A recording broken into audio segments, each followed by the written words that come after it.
Hello అండి, అందరికీ నమస్కారం. బెండకాయ దప్పడంకి ప్యాన్లో నూనె వేడెక్కిన తర్వాత జీలకర్ర ఆవాలు, కాస్త ఉల్లిపాయ ముక్కలు, టమాటా ముక్కలు, పచ్చిమిర్చి. ఉల్లిపాయ కాస్త వేగిన తర్వాత బెండకాయ ముక్కలు.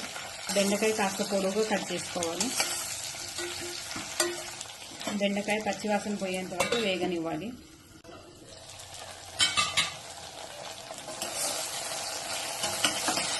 బెండకాయ కాస్త వేగిన తర్వాత అల్లం వెల్లుల్లి పేస్ట్, పసుపు, ఉప్పు, కారం కాస్త పచ్చివాసన పోయిన తర్వాత చింతపండు పులుసు వేసుకోవాలి. తగినన్ని నీళ్లు వేసుకోవాలి.